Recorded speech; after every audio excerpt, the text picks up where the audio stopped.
All right, shalom, shalom to the nation of Israel, shalom. All right, this is your brother Kazaki out of Great Millstone, New Orleans, coming at you with another lesson through the spirit and power of Yahweh Shem Shai, right? But prior to getting started, we want to give all infinite honor and glory to Yahweh Bashim, Yahweh Shai, Bashim, Harakakadash. Double honor to the elders and apostles of Great Millstone who rule and teach well. Peace, blessings, and salutations be to the hopeful elect scattered throughout the four corners of the earth, all right? And the title of today's lesson is going to be The Idols of the Nations is No God, right? Okay.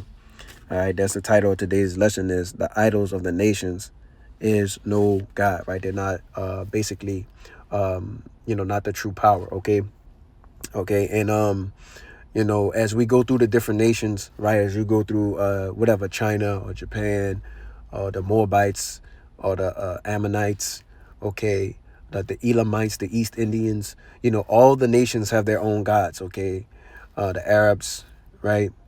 Okay, and so on and so forth. Even Esau, Edom, the so-called white man, he has his own God, which is Jesus. Okay, and we're gonna go through a few precepts and probably get a few pictures of those gods, man. Because there's only one true power, right, throughout the planet Earth, and that's Yahweh Bashim Yahweh Shai. Okay, and we're gonna kick it off here with this first precept.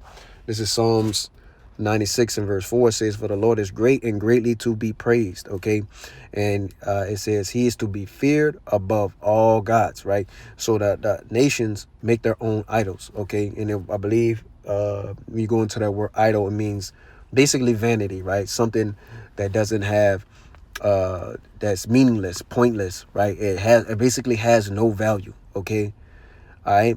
And this is verse 5, Psalms 96 and 5. It says, "For all the gods of the nations are idols, but the Lord made the heavens," right? Okay, so we know Yahweh Bashim Shai is actually putting the work to separate himself from, these idols, okay? And this is the word idols from out of the fifth verse. It says, just Strong's H408. Well, yeah, Strong's H408. It says good for nothing. See that? All right. And the word is El, okay? El, and it says good for nothing. It says by analogy, vain or vanity, specifically an idol, no value, right? No value, thing of naught, right? And the scriptures tell you, man, these things, they calls it dumb, right? It says it can't move, it can't speak, it has no power, it holds no weight. It's just a statue, man, right? It's made of gold, it's made of silver, some may be made of iron or something, sculpted out of some type of rock or something like that, but it still has no value, right? It has no life in it, right? But guess what? People in today's time, they actually still worship these things, man. Okay, and I'm gonna go ahead and get a precept, right? Because the Lord told us, hey, look, uh, what to do. All right, this is Exodus 20 and verse 3. It says, "Thou shalt have no other gods before me." Right, and the reason why the Lord wrote that is because what? That when you really read the scriptures, that the nation of Israel always basically was seeking after what? Other gods, man. Okay, that was one of the things that they were notorious for, right? Was basically just rebelling against their own power, man. Right? The Lord had pretty much given the sons of the power within the earth, man. But they fell from that power, man. Due to basically Adam. You know what I'm saying? He transgressed, and then from that point on, we've been in a downward spiral. That's why we basically need the last Adam, which is Yahweh Shai, to return and restore everything right to its proper order and its proper state, right? But the point is, it says verse 3 says, "Thou shalt have no other gods before me," right? Don't put no other deities, whatever, idols, anything, right, before Yahweh Bashim Shai. Okay, this is verse 4. It says, "Thou shalt not make unto thee any graven image or any likeliness of anything that is in heaven above, or that is in earth beneath, or that is in the water under the earth." Okay, verse 5. So don't, basically don't be like what the nations do, man, right? They got gold and silver statues, right? They carve out all these different crazy looking beings, and multi looking beings, right? That have some maybe part human and part goat and part eagle and part, you know what I'm saying? These people are just all over the place. They're completely bugged out, but they actually worship those things. Okay. And because really ultimately they wasn't given the law, statutes, commandments, and the Lord doesn't know them, right? Okay, the Lord speaks about that really quickly. I'm gonna get that right. The nations don't know the Lord. Okay, this is Amos 3 and verse 1. It says, "Hear this word that the Lord has spoken against you, O children of Israel, because the whole family," right? It's like it says, "O children of Israel, against the whole family, which I have brought up out of the land of Egypt, saying," verse 2, it says, "You only have I known of all the families of the earth. Therefore, I will punish you for all of your iniquities," right? So I'm going to punish y'all for all y'all sins, because I'm really not dealing with any of the other nations, okay? It's just that simple, okay? Let's get another precept real quick, to back that up, right? This is Psalms 147 and verse 19. It says, "He showeth his word unto Jacob, his statute and his statutes and his judgments unto Israel." Okay, verse 20, it says, "He have not dealt so with any nation." Okay, he's not dealing with any nation, man. Okay, and it says, "And as for his judgments, they have not known them. Praise ye the Lord," right? So the Lord is specifically dealing with the nation of Israel. So the other nations, they make up their idols, right? They make up their own idols, okay, and things that they worship, okay. But us, being the Israelites, right? Given the law, statutes, commandments, we to flee from these things, okay, right? We're basically, not supposed to follow after the ways of the nations, okay. We're supposed to follow the law, statutes, commandments, and Yahweh Bashim Shai, right? All right, so I'm gonna go ahead and get this other precept right quick. Let's get this here. Let's go ahead. All right, this is 1 Corinthians 10 and verse 14. It says, "Wherefore, my dearly beloved, flee from idolatry." Okay, and that's something our people are heavily into. Even in today's time, they are heavily into worshiping idols. Okay, that's what they do. Okay, rebelling against the Lord, worshiping idols, seeking after a God, right? Because ultimately the people desire control over something, right? When they have that statue or whatever it is, considered to be what they worship in front of them, right? They can move it, right? They could put it in a different area. It basically kind of gives them a sense of power and control over it. You know what I'm saying? But ultimately, it doesn't do anything. There's no power held within it. Okay, like it says, like the word says for basically an idol, right? It says a thing of naught. Vanity. Uselessness, worthlessness. Okay, it has no value. Okay, but people praise it as if it does, man. Okay. But we know that Yahweh Bashim Al-Shad did what the scripture said earlier. He created the heavens, man. He created the earth, right? The people, the land, the animals, everything that you see is created by Yahweh Bashim Al-Shad, right? Okay. Now let's go and I'm gonna go and get this real quick. Okay. Let's type this in. I believe one of the idols name is Vishnu. Okay, now look at this. I'm just gonna read the AI overview for time's sake, whatever. This is Vishnu is the preserver and protector of the universe in Hinduism. Now I'm gonna go to the images. Okay, now look at this. This is basically an East Indian god. Okay, this is what they believe to be God, right? So let me go back, choose another image. But you can see it. right? Look at this. Look at this, man. It's crazy. Now, there's another one, and I believe it's in Hinduism. We'll go through a few. I believe it's Brahma. Yeah, Brahma. Right. There's another one. Look at this. Right. Idol. That's what this is. Vanity. But millions and millions of people worship this, man. Okay. Millions of people worship it. Okay. Look at this here. Man, it's so like I said, the nations, right? They have their idols. Okay. They have their idols. Right? They have their gods. They don't worship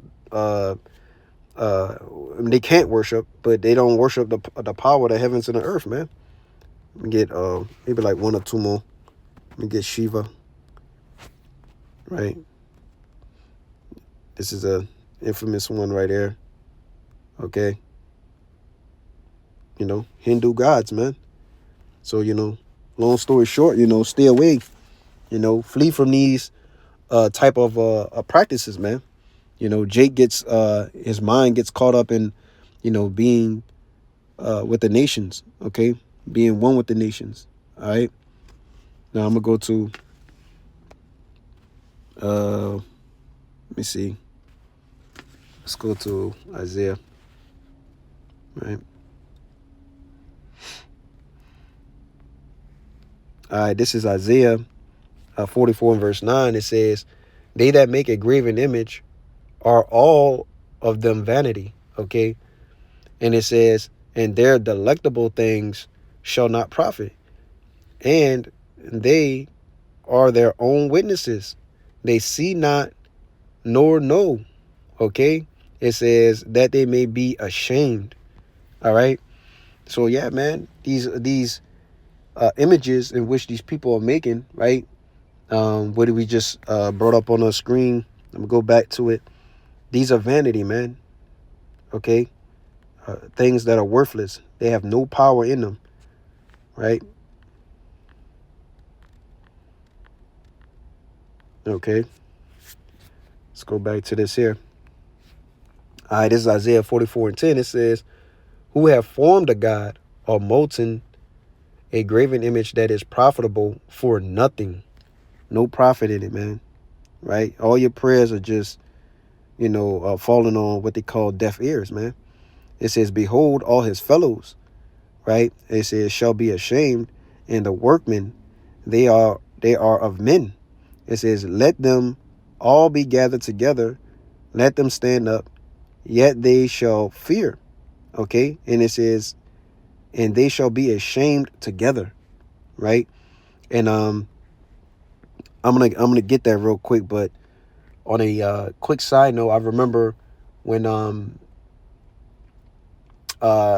C-19 was first happening, right? There was a lot of people in India, basically, dying to the C-19, man. Okay.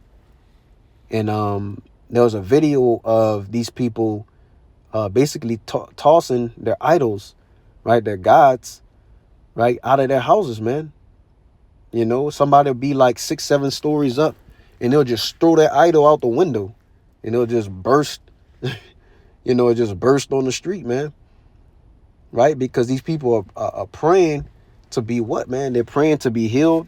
They're praying for protection, right? Because when you don't have Yahweh Bashim Al Shai, right, you're lost, man. Okay. Right? You gotta basically use your imagination to make things. Okay. Right? That's why it says, I'm gonna go back to that previous verse. It says, "Behold, all his fellows shall be ashamed, and the workmen," the things that made it, right? It says they are of men, right? The thought process, the knowledge, right? What this God is gonna do and what it represents. Okay, all of that goes back into what a man thought of it, okay, to be. Okay. Let's go to verse 12, and it says, the smith with the tongs both work it in the coals and fashion it with hammers. Okay, right? They tell you that in Jeremiah, the 10th chapter, which I'll probably pull it after this verse, but it says they fasten it with nails and hammers that it move not, right? And it says, and worketh it with the strength of his arms. Yeah, he is hungry and his strength faileth. He drinketh no water and is faint. Okay. And this is going into what people, this man is working, man. This man is taking a long time, right, to build these different, idols, man. Okay. It says the carpenter stretcheth out his rule. He maketh it out with a line. He fitteth it with planes. And he marketh it out with a compass and marketh it after the figure of a man. You see that? It's basically telling you that these gods are made up, right? These idols, okay, are made up of what? It's just made by man. Okay? And it says according to the beauty of a man, that it may remain in the house, right? And these people, right, when you go to these, if you ever been to someone else's house before in this lifetime or whatever, right? What do they have up? They got, a statue of Buddha, right? They may have one of these East Indian gods in there, right? And we're going to get to, matter of fact, we're going to get that real quick. We're going to get to the ultimate God.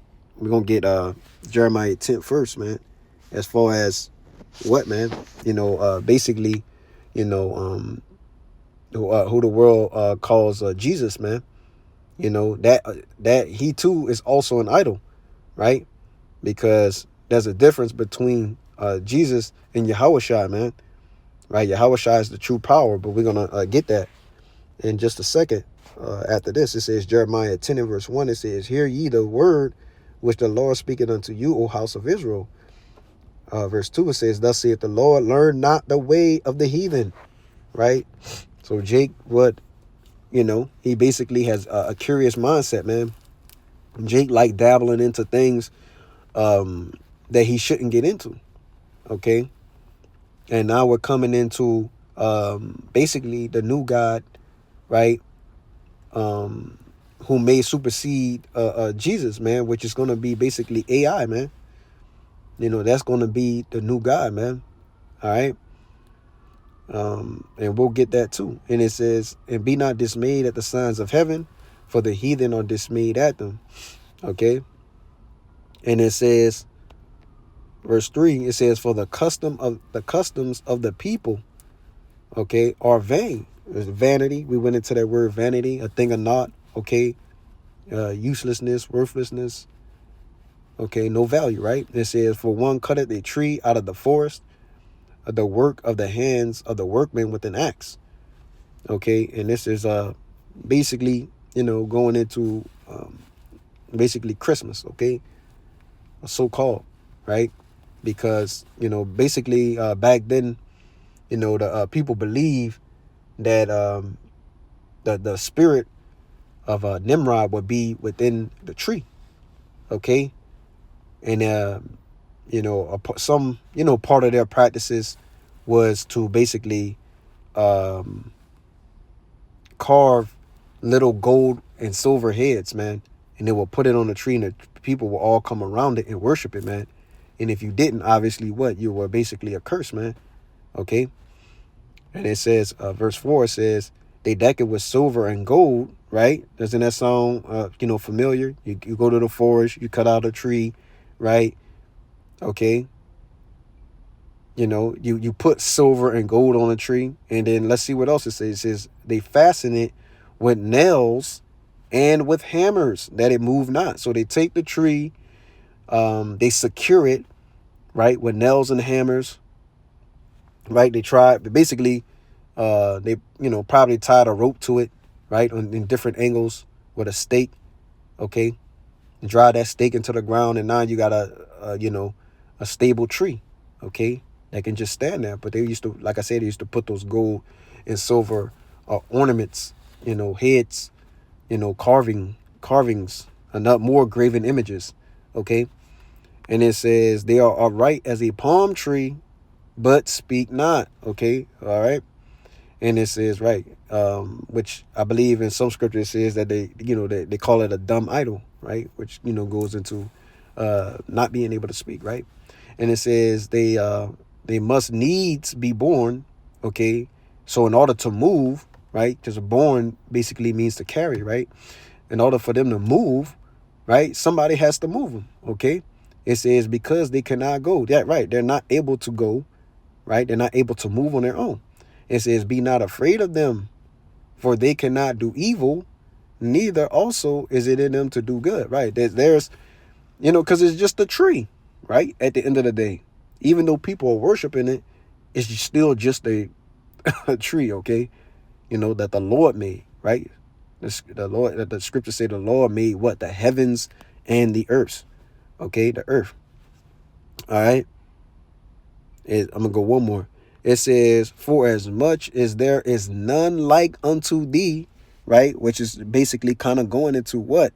The title of today's lesson, which is the idols of the nations is no God, okay? They're not the power of the universe, right? They have no power within them at all. No wisdom, no knowledge, no light, no nothing. It's everything about them. It's all man-made, okay? And it says, oh Lord, it says, thou art great, and thy name is great in might, okay? All right, now, let's go get this. I'm going to type this in, for the, the people, okay? So this is what, our people, are worshiping, okay? This is, Jesus, all right? This is not, right? This is not the guy that's coming back, man, right? To put the nations in subjection, put Israel back on top, okay? This isn't the guy, man. This is Cesare Borgia, okay? Son of Pope Alexander VI of Rome, all right? And this is an idol, okay? He is not the guy. These are famous pictures created by your oppressor, Esau Edom, the so-called white man, to get you to worship him, man, and to bow down to, Catholicism and Christianity, so he can still be your God, man. Okay. And millions, if not them, more billions, people, worship these. This is a graven image, right? This is a false image. Okay. This is the image that comes out of what? Church. Okay. So to speak, right? And people are trapped within those, basically prisons, man. That's what they are. They're spiritual prisons. Okay. Now let's type in Yahushua, right? This is the true name of the Son, man. Yahweh is the true name of the Father, and Yahushua is the true name of the Son. And what do you see? You see something totally different, right? Now, we're not saying this is, exactly what the Lord looks like, but, we got to kind of fight fire with fire, okay? Right? Right? And does this guy look, white, okay? No, man. He's a dark-skinned man, all right, according to the scriptures.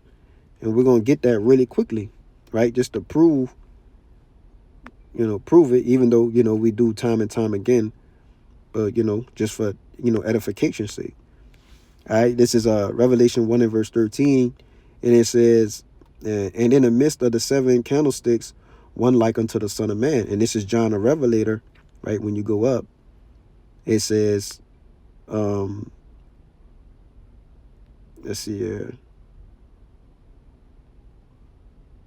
I'll start at verse 1, just real quickly. This is a revelation, the revelation of Yahushua HaMashiach, the revealing of the Lord, right? Things that the Lord is going to reveal to who? John the Revelator, okay? It says, which which God gave unto him to show, okay, to show unto his servants things that must shortly come to pass, and he sent and signified it by his angel unto his servant John. Okay, and it said, who bear the record, right? The recordings, right? Okay, and it says, of the word of God and the testimony of Yahushua, and of all the things that he saw. Okay, I'll read this one and then jump down to verse 13. It says, blessed is he that readeth, and they that hear the words of this prophecy, and keep those things which are written therein, for the time is at hand. Right, so we're in that time now, okay, of the things in which John the Baptist saw. Okay, all right, and this is we want to jump down to verse 13, right, because it's going to give an active description on Yahushua, right, who he looks like, right, or who the world ignorantly calls Jesus. And it says, and in the midst of the 7 candlesticks, one like unto the Son of Man, clothed with a garment down to the foot, and a girt about the paps with a golden girdle. Okay, so he saw, he saw the Son of Man. He said, hey, this is like the Son of Man. He got a garment on, it's all the way down to the feet, and he has a golden belt on. Okay, and it says, his head and his hairs were white like wool, as white as snow. Right, so the hairs on his head, his face, right, were white and woolly. Right, so that's strike one for who? This let me go back. Right, he gonna get many strikes today. Right,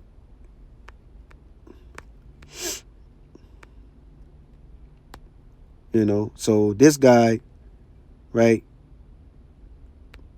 not white as far as his hair, and not woolly. Okay, and it says his eyes were as a flame of fire.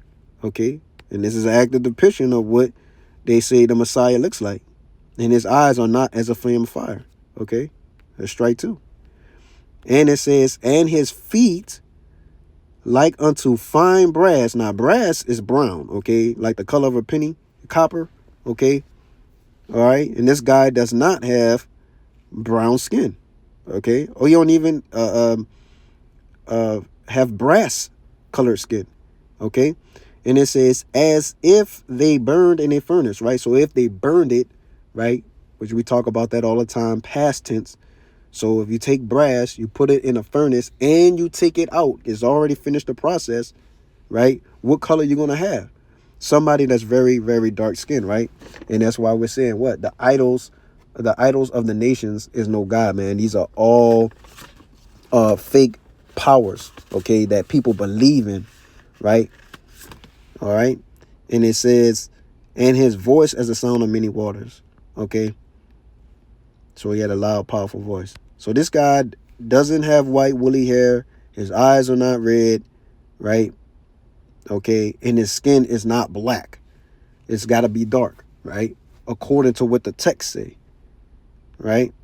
But when you go to the true name of the Lord, right, which is Yahushua, right, this gives you a more active description. Now, we're not saying that this is Yahushua, but it gives you a more descriptive type of look, right?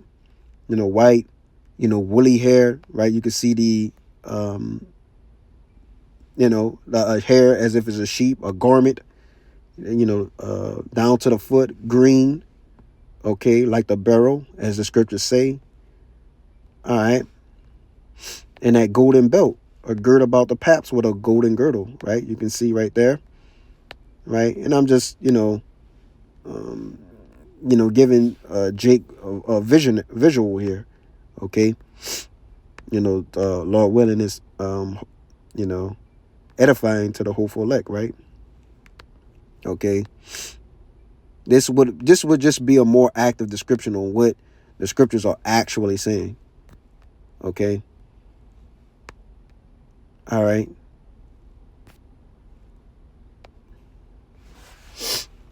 All right. So yeah, that's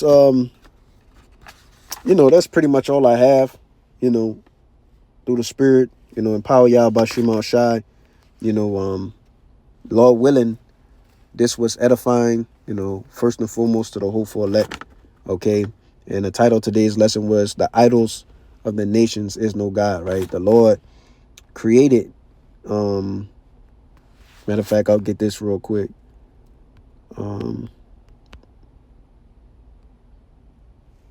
The one I want is in Isaiah. Oh, dang it. Salakia, bear with me.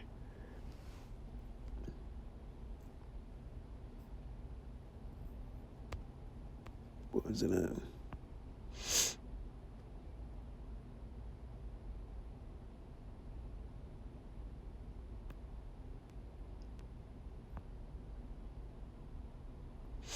All right, I'll choose this one right here. This is Isaiah 45 and verse 5. It says, "I am the Lord and there is none else. There is no God beside me." Right? And it says, "I girded thee, though thou hast not known me." Okay?